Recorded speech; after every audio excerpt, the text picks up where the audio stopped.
Kartikeya is depicted carrying a spear. He was later incorporated into the Hindu pantheon as the son of Shiva. While images of deities were coming into being in the art of Mathura, the main focus still remained on stupas, Buddhist and Jaina. As in previous times, the railings and gateways of these stupas presented the boundless fruitfulness of nature and the joy of life.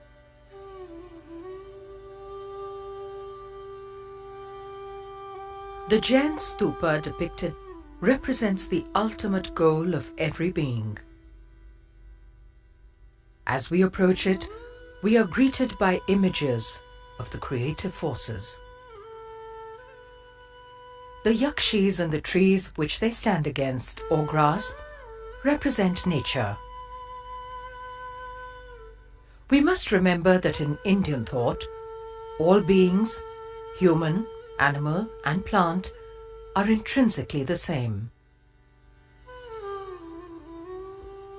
This kinship of life is perfectly expressed in these images, where the touch of a maiden brings trees to blossom.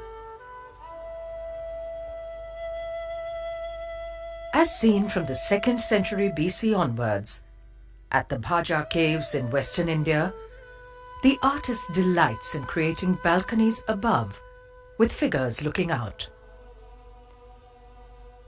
These yakshis are made on the pillars of the railings of the Buddhist stupa at Bhutteshwar near Mathura of the 2nd century AD.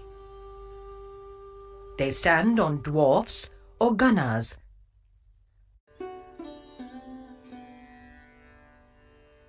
The summer capital of the Kushanas was at Peshawar in the Gandhara region.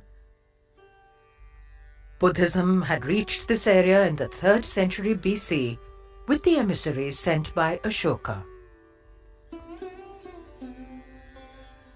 This region was at a meeting point of the cultures which travelled on the trade routes from China to the Mediterranean. Concepts of Indian philosophy, which placed emphasis on the renunciation of worldly desires, were new to many here. Kanishka held the 4th Great Buddhist Council in Kashmir.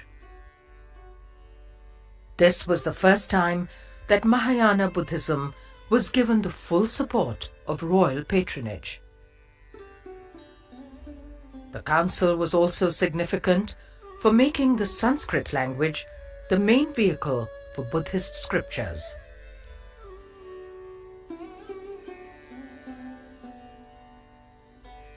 Little remains of the numerous Buddhist monuments which were made in the Kushana times in the Gandhara region. However, vast numbers of sculptures of this period have survived. The stone these are made from is the local grey schist. The sculptures of this region show influences of Mediterranean and Persian styles. Instead of the spiritual, idealized forms of the Indic mainstream tradition, these attempt to present the appearance of people in the world and their everyday expressions.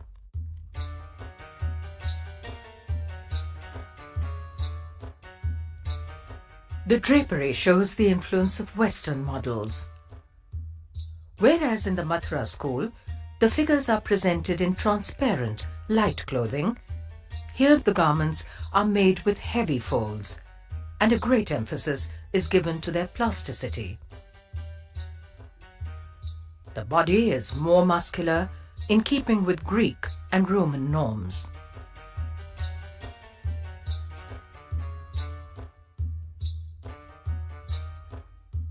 In early Buddhism, the focus was within oneself, on the potential for enlightenment which is in each of us.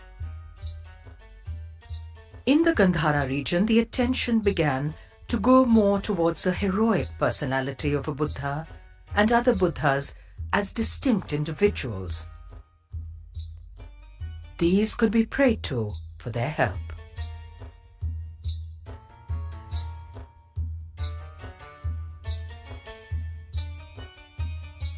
A number of Buddhas, as mentioned in scriptures, including Gautama and Dipankara Buddha, are depicted. The Jatakas, or stories of the previous lives of the Buddha in the form of different men and animals, were the subject of the earlier art. These were based upon the Indic philosophic view, which saw the unity of all of creation and the cycle of births in the world of forms. The population of the Gandhara region was not deeply versed in this philosophy and would have found it simpler to relate to the life of the individual Gautama Buddha.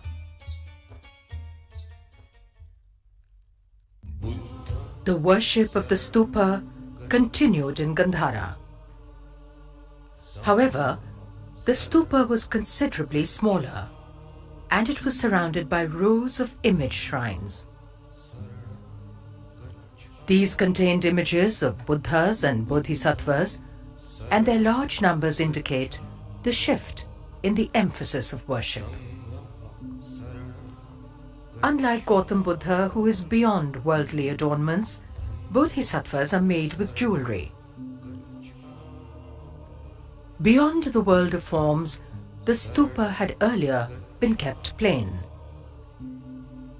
Now, narrative panels relating the life of the Buddha were placed on it at the base. The four great events in the Buddha's life were presented most often. Other incidents and legends from his life were also introduced.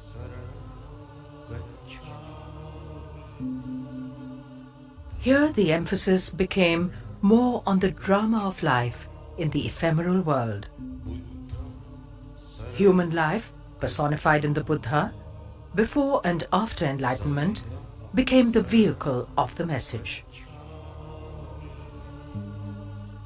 Depictions in the Gandhara region significantly dramatized the events of the Buddha's life and presented them with charged